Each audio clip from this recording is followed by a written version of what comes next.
Un si grand soleil en avance, une nouvelle fusillade déclenchée à Montpellier, épisode du mardi 25 mars 2025. Sabine encourage Pablo dans la suite de la série Un si grand soleil. Dans le 1605e épisode du mardi 25 mars 2025 sur l'antenne de France 3, la police est loin de s'imaginer que le tireur va frapper une nouvelle fois. Dans la suite de la série Un si grand soleil, Sabine prend son petit déjeuner avec Pablo et lui demande s'il a regardé son emploi du temps pour sa première journée. Dans le 1605e épisode du feuilleton de France 3, proposé le mardi 25 mars 2025 en avant-soirée, l'adolescent lui répond de manière ironique, mais la professeure joue le jeu alors qu'il insiste. « Tu es un génie, mais que vas-tu faire au lycée ?» lui dit-elle. Une complicité naît donc à Montpellier entre les deux, bien que ce dernier l'ait bousculé et ait provoqué un accident. Pablo.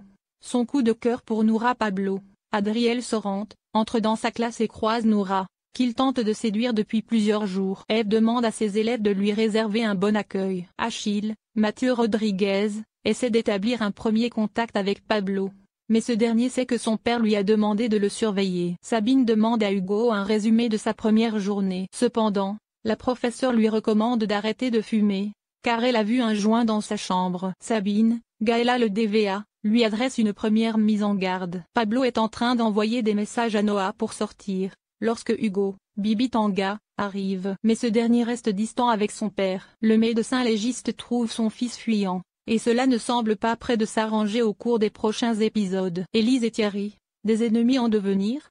Pendant ce temps, Élise, Malia Roman, se rend sur un stand de tir et tente de dresser le profil de l'agresseur de Patrice Bienvenu, Frédéric Anscombe, et Mathieu Lépine. La policière demande au responsable du centre s'il connaît un ancien militaire ou un spécialiste du tir longue distance. Ce dernier lui fournit un profil suspect. Élise décide alors de suivre cette piste, alors que le procureur Picard met la pression sur Becker, Yvon Bach, pour résoudre rapidement cette affaire, car la population est en proie à la panique. Mais c'est sans compter sur le tireur, qui fait une troisième victime. Une nouvelle fusillade éclate à Montpellier. Cependant, le fait qu'Élise ait été missionnée sur cette enquête provoque des jalousies. Thierry, Nicolas Géroux, se plaint auprès de sa femme Suzanne, affirmant que cette affaire devrait être confiée à un homme. Mais cette remarque déclenche la colère de la cuisinière, qui voit rouge. Furieuse, elle lui ordonne de quitter sa cuisine.